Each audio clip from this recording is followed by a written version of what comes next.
do Pai, e do Filho e do Espírito Santo. Amém. Louvado seja nosso Senhor Jesus Cristo, para sempre seja louvado. Queridos irmãos, hoje a nossa meditação será em João capítulo 8, versículos de 21 a 30, continuação do Evangelho de ontem. Jesus anuncia a sua Páscoa. Peçamos à Virgem Santíssima que nos carregue nos braços no dia de hoje, que ela possa vir nos cobrir com o teu manto sagrado, protegendo-nos, livrando de todos os males físicos e espirituais. E que assim Jesus possa interceder junto a Deus por nós. Amém. Leitura do Evangelho de Jesus Cristo segundo João. Que eu reflita, que eu proclame, que eu guarde e que eu ame. Jesus disse-lhes: Eu me vou, e vós me procurareis e morrereis no vosso pecado. Para onde eu vou, vós não podeis ir. Perguntavam os judeus: Será que ele se vai matar? Pois diz: Para onde eu vou, vós não podeis ir. Ele lhes disse: Vós sois cá de baixo, eu sou lá de cima.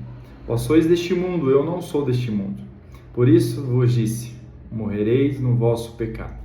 Porque se não crerdes o que eu sou, morrereis no vosso pecado.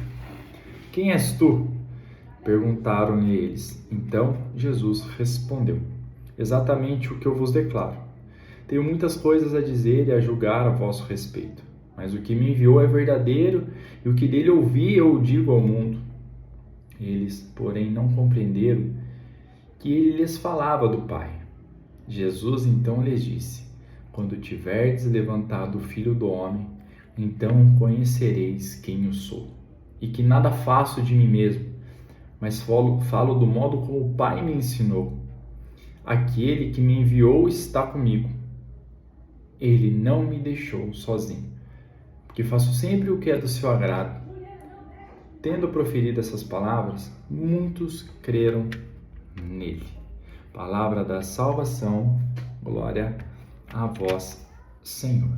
O Evangelho de hoje ele é uma continuação do Evangelho de ontem. Jesus aí ele fala muito do Pai, né? Que ele fala ao mundo que ele ouviu do Pai. E ontem ele fala que se não conheceis a mim, não conhecereis o Pai. Se não conheces o Pai, não conhecereis a mim. Está aí um dos grandes mistérios da nossa fé. O mistério da Santíssima Trindade. Um mistério inatingível às nossas faculdades mentais. Eu vejo nesse versículo onde Jesus vai dizer que o que ele diz do que ouviu do Pai. Então ele teve com o Pai. Aquele que me enviou, eu falo aquilo que aprendi daquele que me enviou. Então eles já tiveram junto. Isso é um mistério para nós, cristãos. Mistério que talvez um dia iremos entender na glória de Deus ou não. Aí eu vejo muitos os nossos irmãos de outras denominações, né, negando essa Santíssima Trindade quando eles negam a maternidade de Maria, aquela que gerou Deus. Maria, mãe de Deus. Isso é um dogma nosso, da nossa fé católica. Isso é inegável por nós católicos. E eu vejo até pastores, né, de referências falando isso, né? Já ouvi falar, né? Mas se a Santíssima Trindade é o mesmo Deus em três pessoas, Maria é sim mãe de Deus, mãe do Deus Filho. E isso a gente não pode negar. E aqui nessa passagem, como a de ontem, né, Jesus vai falar que, algumas traduções, ele fala: eu sou. Eu sou. O que isso significa? Isso significa que ele não tem dono, né? Lá em Êxodo, quando o povo de Israel foi escravizado no Egito, clamou a Deus, e Deus respondeu: eu sou quem sou. Isso aí, eu sou quem sou, ele expressa uma natureza eterna de Deus. Ele existe por si mesmo. Ele não tem nome, ele não tem dono. Então, meus irmãos, nessa passagem a gente pode ver que o Pai, o Filho e o Espírito Santo sempre existiram, desde toda a eternidade. Desde toda a eternidade.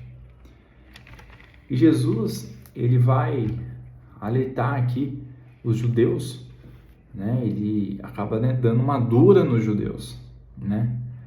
Vocês irão morrer por causa dos vossos pecados. Vocês são aqui de baixo, eu sou lá de cima, eu não sou deste mundo. Eu vim para este mundo, eu estou neste mundo, mas eu não sou deste mundo. E dentro dessa mesma passagem, Jesus, mais para frente, ele vai explicar, né, o porquê que ele falou isso. Ele vai dizer lá no versículo 24, por isso vos disse, morrereis no vosso pecado, porque se não crerdes o que eu sou, morrereis no vosso pecado. Se você não acreditar, se você não professar que Deus é seu único Senhor e Salvador, aquele que veio ao mundo, aquele que deu a vida por você, você vai morrer no seu pecado. E aqui Jesus, ele não está apontando o dedo, ele não está condenando ninguém. Olha, você roubou, você matou, você adulterou, né? Em algumas passagens, o capítulo 8 começa, né, com a passagem da mulher adúltera, né? E Jesus não condena. Jesus não condena aquela mulher. E Jesus não está condenando aqui os judeus também. Ele está dizendo, se vocês não creem que eu sou o que sou, vocês vão morrer nos vossos pecados. O único pecado, né, que Deus não consegue perdoar, né, vamos dizer assim, que é imperdoável é o pecado contra o Espírito Santo, o pecado contra Deus e Espírito Santo. Você negar o Espírito Santo, você negar Deus. E essa questão é aquela famosa frase que a gente sempre escuta, né? O livre-arbítrio, né? Que Deus nos permite. E às vezes, meus irmãos, esse livre-arbítrio, muitas vezes, para nós, é muito difícil. Acaba sendo uma prisão, mas não que Deus esteja nos aprisionando, não é isso.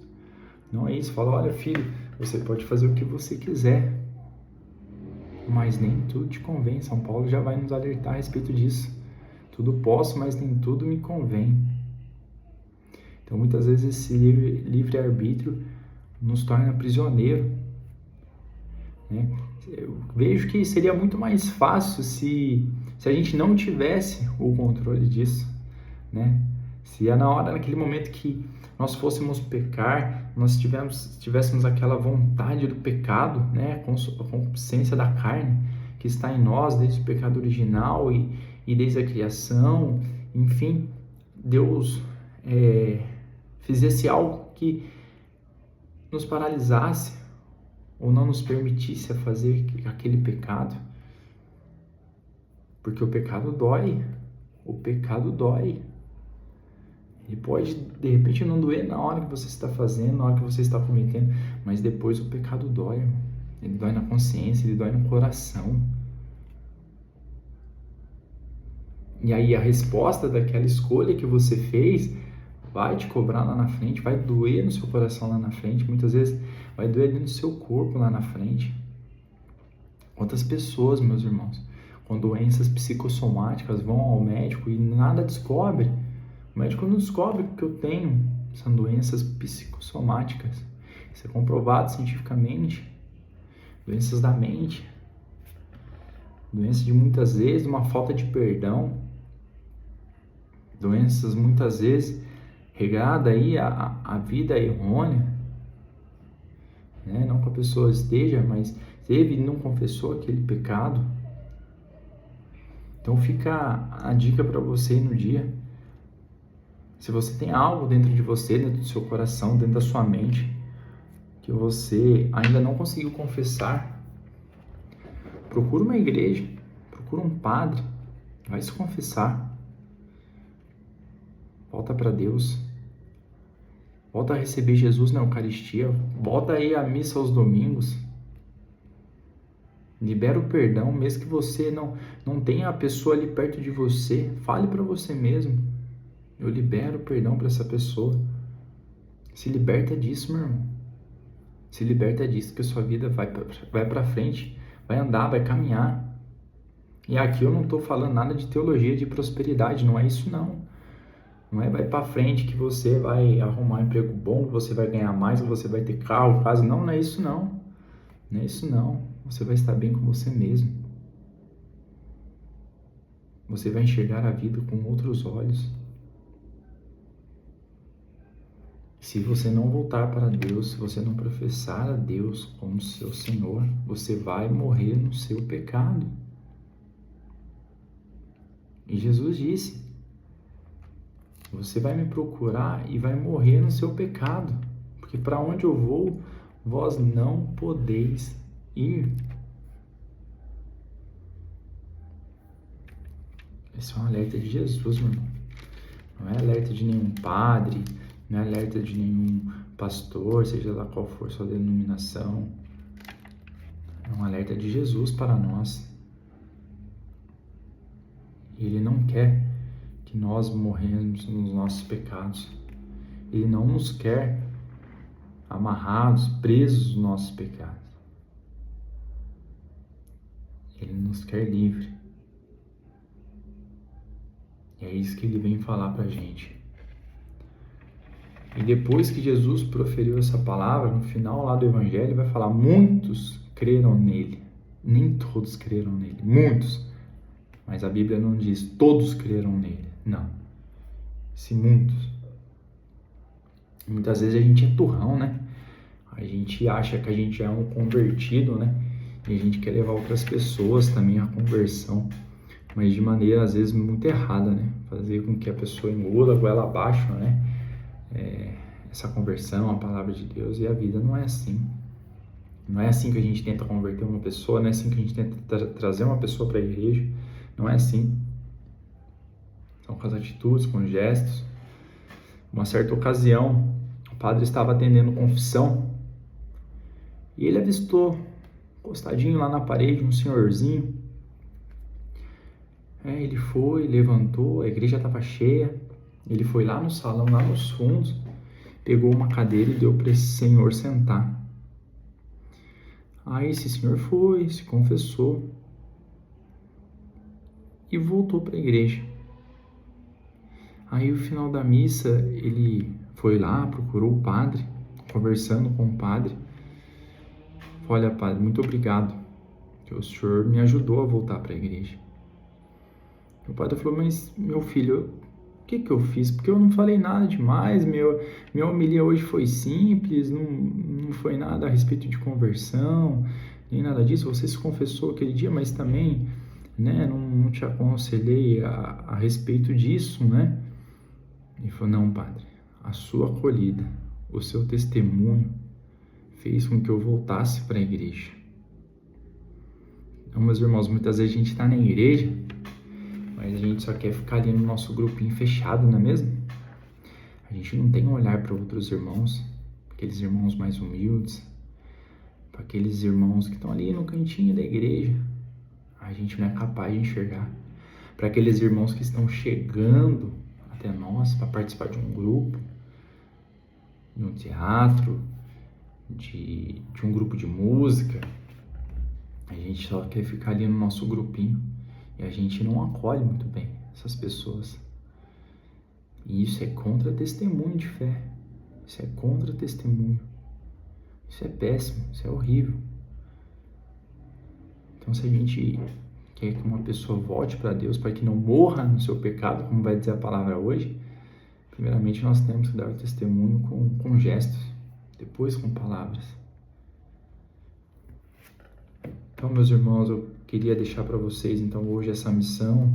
Aqueles que ainda não se confessaram, ainda dá tempo, procura um padre, está tendo ainda o mutirão de confissão, procura aí na sua paróquia, né, na sua diocese, veja quais são os horários de confissão, vai, confessa, faça alguma penitência no sentido de se mortizar e que esse gesto externo mude o seu interior, né?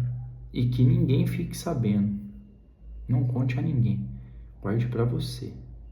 É você e Deus. Só isso. Só isso. Hoje eu vi algo muito interessante, né? Um padre falando, né? Ele falou assim, tem gente que na quaresma fica quaresma inteira sem beber, ou sem usar droga, ou sem comer tal coisa. Aí acabou a quaresma, volta tudo de novo. Volta a beber, volta... E olha, é verdade. Tem gente que fica aí 40 dias sem beber. Ah, cada domingo de Páscoa já arrepia no churrascão, bebida. O que adiantou isso? Antes não tivesse ficado nem um dia sem beber. Que tivesse bebido todos os dias. Não adiantou em nada. Não houve transformação, não houve conversão, não houve mudança de caminho. Não houve. Então nada adianta, meu irmão. Nada adianta. Há muitos pecados nos rondando. O inimigo, ele sabe que ele tem pouco tempo. Ele sabe disso. E basta olhar ao nosso redor, quantas famílias se destruindo. Quantas pessoas se matando aí nas drogas. Jovens. Aqui próximo, a minha casa aqui, existe um lugar onde você passa, você vê vários jovens ali se drogando, andando pra rua que nem um zumbi. O inimigo sabe que ele tem pouco tempo. Ele quer perder almas. E ele vai aonde nós mais fraquejamos. Alguns são na fofoca, outros são em fazer mal para o outro, inventar as coisas dos outros. Outros é na bebida, nas drogas, na sexualidade. E assim vai. Cada um tem a sua pedrinha de tropeço. E ele sabe. Ele sabe. Ele sabe e ele vai ali para fazer você cair. A palavra esses dias diz, se você está de pé, cuidado para você não cair, viu? Cuidado. Então busca Deus, né? Há algumas situações na nossa vida que a gente só consegue vencer com penitência, jejum, oração, leitura da palavra. E viva bem a semana maior que está chegando, Semana Santa, viva bem. Viva bem essa semana. Se possível, vá à igreja todos os dias. Participe de todos os eventos que tiver na igreja. E viva bem essa semana. Louvado seja nosso Senhor Jesus Cristo, para sempre seja louvado. Que Deus, na sua infinita bondade, no seu infinito amor, te proteja de todos os perigos. Esteja à sua frente para te guiar, ao seu lado para te acompanhar, atrás de você para te proteger e em cima de você para te vigiar. Estivemos reunidos no amor de Deus, que é Pai, Filho, Espírito Santo. Amém. E até que nos encontremos novamente, Deus te carregue nas palmas de suas mãos. Amém.